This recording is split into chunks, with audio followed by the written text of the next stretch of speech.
Good evening, guys. How you doing? It's Pepper Wolverine over here in Willowbrook, Illinois. It's been a little while. Haven't really had much Pepper talk or review to go on, but I do now because my compadre del Sur, Jesus Rosario. I initiated a trade with him and said, "Hey, buddy, I could use some fresh pods if you're interested in some Hobbs sauce," and because I know he's been posting some cool pics of some nice offerings from his garden. So I said, "Hey, would you send me some pods?" He said, "Man, for you, let's do it. Let's do a trade."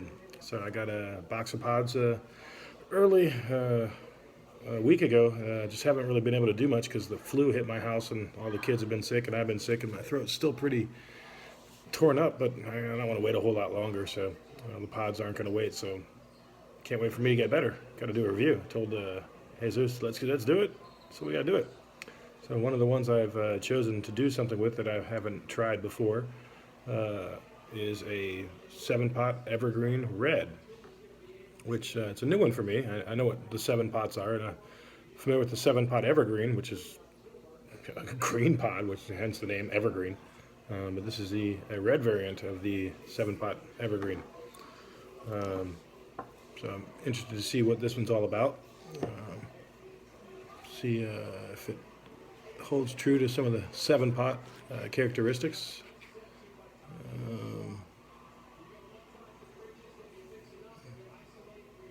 Based upon smell of some of the capsaicin oil, I'd say probably so.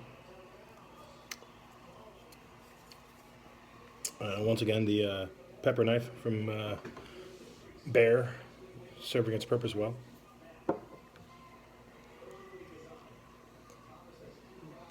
Interesting looking pot on the inside. Reminds me a little bit more of habanero. Thick, short placenta, right up close to the stem. So some of the seed walls coming out. A small amount of placental tissue coming down to the bottom of it.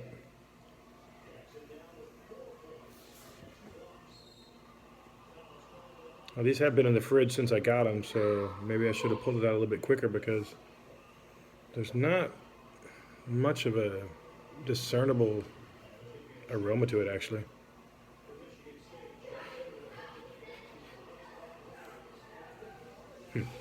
Interesting. I'm gonna pull a couple seeds out of it in case I really like it.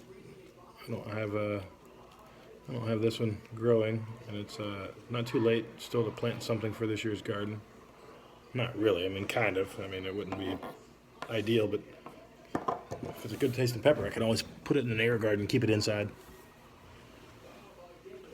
So I just get a paper towel, drop those seeds on a paper towel just in case I do like it.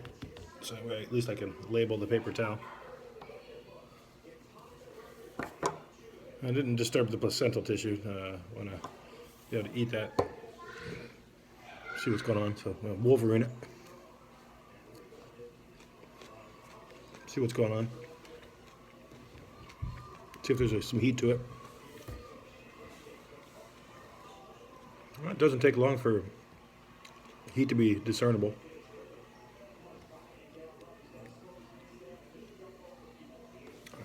Phone's doing that darn lighting thing again. I'm sitting back in the kitchen island and I stopped doing reviews here because I didn't like the lighting. It's winter time still. Can't really do them outside. And the basement grow room's a mess at the moment. I'm in the middle of transplanting some stuff. It's not going very well.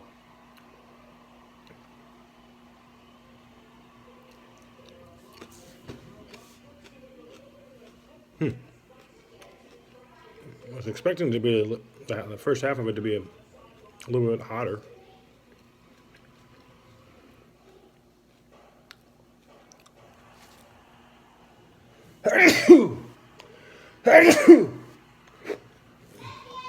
Thank you. Got the kids saying Gesundheit, which is always good. That means I've taught them well. Oh, that's interesting. Just sneezed some of that pepper into my nose. It definitely burns inside the nostrils. The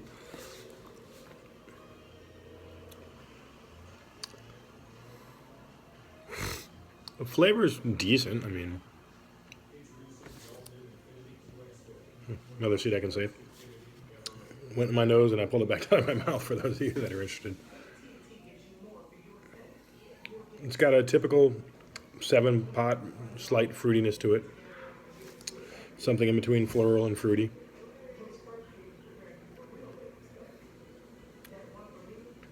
The way it's interacting with the mouth is a little bit odd.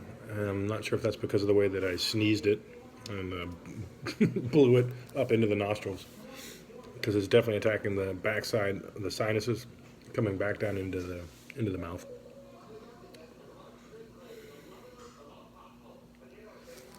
Well, it's a decent pepper, good amount of heat. A hot pepper. I'm not. mm,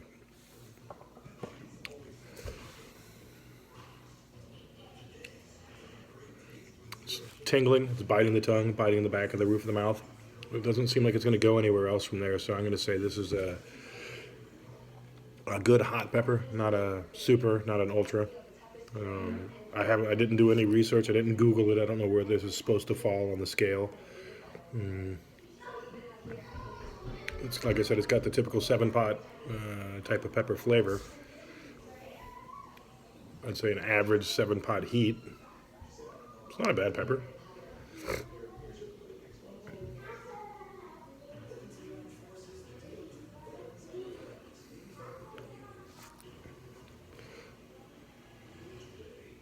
I'd like to see what could be done with this under maybe some different circumstances. The pod sizes are nice. They're good-looking pods, but I think they're a hair on the smallest side. I mean, it's barely an inch in length, maybe 3/4 inch across on the diameter. So what inch? 3/4 times pi, maybe 2 inches circumference. It's good pepper. I appreciate you sending it to me, Jesus. Thought it was going to be hotter. Decent flavor. This would make a good salsa, like a fresh salsa, cilantro, tomato, or tomatillo. You can do it green or red. Or slice it up fresh on top of a chicken breast. That'd be really good with some cheese on top of that, maybe some bacon. That's what that's. I think I'm hungry, huh? Yeah, I just threw that together. Good pepper. For someone that's looking for a medium to close to really hot range pepper on the 7-pot fruity flavor, it's a good pepper to go to. Jesus, thanks for sending it to me. I'll take a look at what else I have in the box that I think I want to review that I haven't had before, and we'll keep on rolling with some reviews. Thank you very much for sending me the Puerto Rican love. Compadres por siempre. Muchas gracias. Thanks, PLC.